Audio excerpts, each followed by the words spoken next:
पुण्यातील विद्यार्थी आता रस्त्यावर उतरले आहेत। वोट चोरी हा जो राहुल गांधींनी आरोप केला होता त्यानंतर आता पुण्यामध्ये सुद्धा विद्यार्थी जे आहेत ते आक्रमक झालेले पाहायला मिळतात, रस्त्यावर उतरलेले पाहायला मिळतात। एकंदरीत त्यांच्या मागण्या काय आहेत, त्यांचं म्हणणं काय आहे ते आपण या व्हिडिओच्या माध्यमातून, या रिपोर्टच्या माध्यमातून सविस्तर जाणून घेणार आहोत। खऱ्या अर्थानं या देशामध्ये लोकशाहीचा निवडणुकीला उत्सव मानलं जातं आणि कुठेतरी पाठीमागेच झालेल्या लोकसभेच्या निवडणुका असतील किंवा विधानसभेच्या निवडणुका असतील, या दोन्ही निवडणुकांमध्ये या देशामध्ये इलेक्शन कमिशनच्या मदतीनं मतचोरी करण्याचं काम या भाजपा सरकारनं किंवा NDA प्रणित सरकारनं केलेलं आहे। भारताच्या संस्कृतीमध्ये सुरुवातीपासूनच आपल्याला सांगितलं जातं की चोरी केल्यानंतर शिक्षा भेटते, पण भाजपच्या काळात असं कळायला लागलं की चोरी केल्यानंतर सरकार भेटतं आहे। मग आता कायद्याच्या विद्यार्थ्यांनी नक्की चोरी करायला सांगायचं लोकांना की चोरी करू नका म्हणून सांगायचं। आता नवीन 2023ला कायद्यामध्ये दुरुस्ती केली, तर मला वाटतं भाजपनं ती पण दुरुस्ती करायला पाहिजे होती की चोरी केल्यानंतर शिक्षा ऑब्लिक सरकार मिळेल,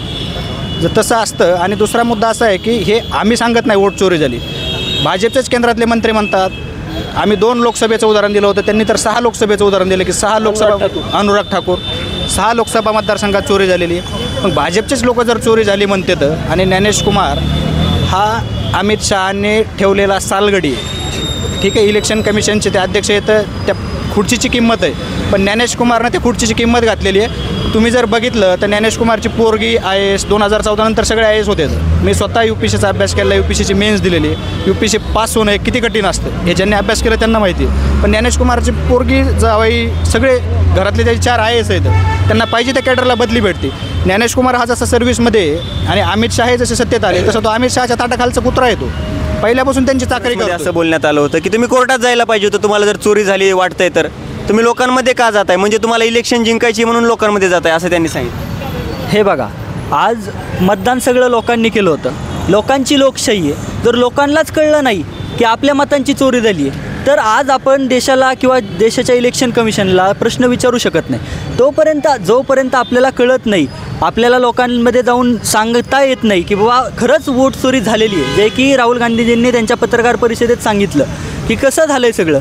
त्यावरती हे सगळं झाल्यानंतर, इतकं सगळं बोलल्यानंतर इलेक्शन कमिशनने ज्यावेळेस पत्रकार परिषद घेतली त्यावेळेस ते काय म्हणतात, ते म्हणतात राहुल गांधींनी हे ॲफिडेव्हिटवरती लिहून द्यावं। आज मला सांगा, राहुल गांधी हे कोण आहेत? देशाचे विरोधी पक्षनेते आहेत। आज देशाचे विरोधी पक्षनेते आहेत म्हणजे कोण आहेत? लोकांनी त्यांना निवडून दिले। आज पूर्ण देशाच्या अपोजिशनचं किंवा विरोधी पक्षांचं नेतृत्व ते लोकसभेत करतात।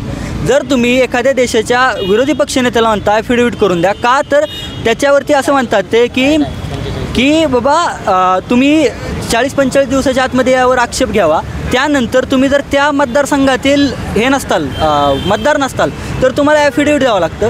आज जर एखादा प्रश्न उपस्थित करायचा असेल विरोधी पक्षनेत्याला इलेक्शन कमिशनवरती तर ॲफिडेव्हिट देणं किती बरोबर आहे? आज आम्ही तुम्हाला सार्वभौमत्व दिलं आहे, म्हणजे लोकांनी संविधानिक संस्था म्हणून इलेक्शन कमिशनला सार्वभौमत्व, एक सॉव्हर्निटी दिलेली आहे। जर हे सगळं संविधानिक रित्या आम्ही त्यांना दिलं आहे, प्रायव्हसी ब्रीच करू नका हा तो कारण सांगतो। आणि मग झक मारायला इलेक्शन कमिशन आपल्या बूथच्या बाहेर तुम्ही ते सेल्फी पॉईंट ठेवता का? झक मारायचे का लोकांनी? तिथं महिलांना जाऊन सेल्फी काढा म्हणता, ते सेल्फी व्हायरल काढा म्हणता। आपले मोदी शेठ देशाचे पंतप्रधान आहेत, मी त्यांना शेठ म्हणतो आवर्जून पहिल्यापासून, कारण ते शेठ आहेत। ते स्वतः असं वोट करून सेल्फी अपलोड करा म्हणते, तर एक वोट देश के नाम। मग त्यांना प्रायव्हसी ब्रीच होत नाही का? काय हा सगळा सावळा गोंधळ चालला आहे, हा चोरी लपवण्यासाठी चालला आहे। पण देशाचे विरोधी पक्षनेते जे आहेत आदरणीय राहुलजी गांधी हा शिकलेला माणूस आहे, आणि अडाण्यामध्ये आणि शिकलेल्यामध्ये हाच फरक असतो की शिकलेला माणूस काहीही करून ती चोरी बाहेर काढू शकतो, अडाणी माणूस फक्त त्याच्यावरती जुमलेबाजी करू शकतो, खोटं बोलू शकतो।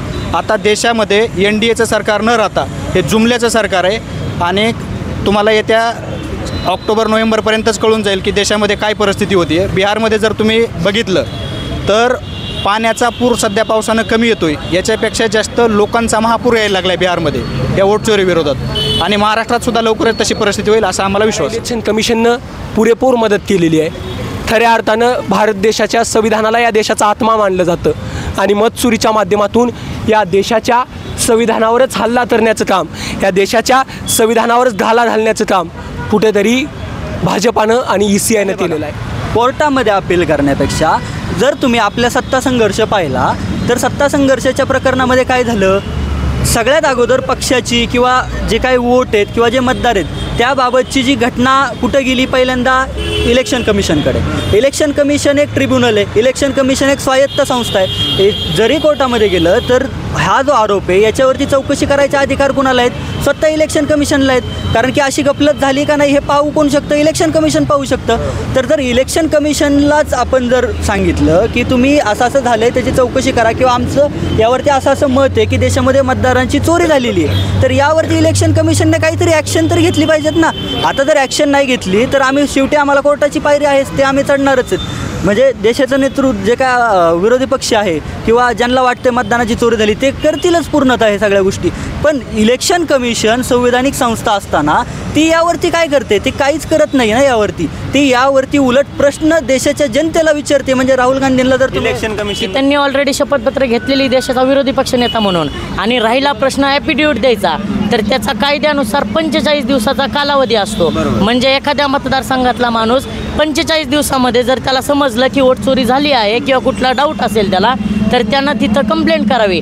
आता ऑलरेडी 1 वर्ष होऊन गेलेलं आहे लोकसभेच्या इलेक्शनला, तर त्याच्यामुळे आता तिथं ते ॲफिडेव्हिट होणार नाही, जे ग्राह्य धरलं जाणार नाही. हे इलेक्शन कमिशनला कुठंतरी माहिती आहे, म्हणून सातत्याने BJP-कडून असेल, सत्ताधारी पक्षांकडून असेल किंवा निवडणूक आयोगाकडून असेल की अगेन अँड अगेन हा मुद्दा होता की शपथपत्र द्या. जे शपथपत्र कायद्यानुसार ग्राह्य धरलं जाणार नाही म्हणून ते शपथपत्राची मागणी करतायत. आणि जर ते कायद्यानुसार ग्राह्य धरलं जाणार नसेल तर ते द्यायचं का, हा मुद्दा आहे. आणि या विरोधात निवडणूक आयोगानं शपथपत्र मागण्याऐवजी त्यांचा इलेक्शन कमिशनचा डाटा द्यावा, ज्याच्यावरती हजारो कोटी रुपयाचा खर्च करून तो डाटा सांभाळून ठेवला जातो. तो डाटा जनतेच्या समोर ठेवावा, जनतेच्या दरबारात ठेवावा.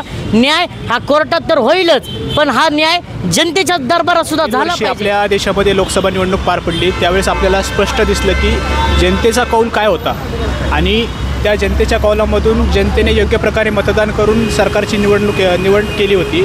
त्यानंतर कालांतरे 5 महिन्यानंतरच लगेच आपल्या महाराष्ट्रामध्ये विधानसभा निवडणूक पार पडली.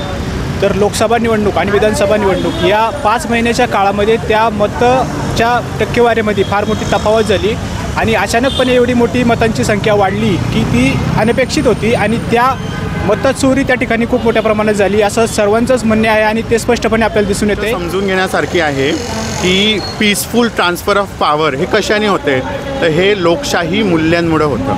आपल्याला माहिती आहे की ऑथॉरिटेरियन जे स्टेट्स आहेत किंवा इतर राज्यव्यवस्था आहेत तिथे जेव्हा एक पॉवर ट्रान्सफर ऑफ पॉवर होतं तेव्हा तो व्हायलेंट होतो, आणि डेमोक्रेसीच एकमात्र माध्यम असं आहे जिथे ट्रान्सफर ऑफ पॉवर हा पीसफुल वेने होतो. तर आपल्याला हे समजलं पाहिजे, जर डेमोक्रेसी आणि लोकशाही खऱ्या अर्थाने धोक्यात असेल तर मग भारताची व्यवस्था ही अथॉरिटेटिव्ह सिस्टमकडे चालली आहे का, हा प्रश्न आता आम्हाला पडला. आपला 2024 ज्यावेळेस रिझल्ट झाले होते त्यावेळेस समाजवादी पार्टीनं 18,000 ॲफिडेव्हिट फाईल केले होते. तर 18,000 ॲफिडेव्हिट अजून त्यांचं उत्तर नाही. बायस जोपर्यंत तुम्ही एखादी सरकार स्थापन करता त्यावेळेस थोडं वाटतंय की नाही थोडंफार झुकलेलं असेल, पण आता हे ऑर्गनायझेशन आहे, इंडिपेंडंट ऑर्गनायझेशन आहे, यांनी इंडिपेंडेंटली काम केलं पाहिजे. आणि राहिला विषय, आणि स्वतः अनुराग ठाकूर हे BJPचे मंत्री राहिलेले आहेत, त्यांनी हे करून म्हणजे पत्रकार परिषद घेऊन त्यांनी सांगितलं होतं की रायबरेली वगैरे अशा 2-3 कॉन्स्टिट्युन्सीचं नाव घेतलं आणि तिथं अगोदर झालेलं आहे. मग याचा अर्थ असा आहे की रुलिंग पार्टीचेच लोक म्हणतात की अशा गोष्टी झालेल्या आहेत, मग तुम्ही त्याच्यावर का नाही करत, की तुम्ही ते चेकआउट का नाही करत आहे. देत नसेल तर असं म्हणायला काही हरकत नाही की निवडणूक आयोग असं काम करत नाही, कारण याआधी असं झालेलंच नाही आहे. निवडणूक आयोगावरती प्रश्नचिन्ह उठलेत असं मला तरी वाटत नाही आहे. ही पहिलीच वेळ आहे अशी की निवडणूक आयोगावरती प्रश्नचिन्ह उठलेले आहेत, आणि त्याचं कुठेतरी ते पळवाटा शोधत आहेत किंवा जे प्रश्न विचारले जात आहेत त्याला साजेशी अशी उत्तरं देत नाही आहेत.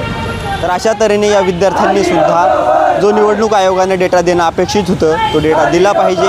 राहुल गांधींच्या मागण्या रास्त आहेत, त्यांचं समर्थन करत या विद्यार्थ्यांनी आज आंदोलन केलेलं आहे. विद्यार्थी रस्त्यावरती येत आहेत, हे सगळे ILS लॉ कॉलेजचे विद्यार्थी आहेत, आणि यांनी कायद्याचे अभ्यासक म्हणून डेटा जो आहे तो दिला पाहिजे, डेटाची जी आहे ती पडताळणी केली पाहिजे, अशा प्रकारची आग्रहाची मागणी केली आहे.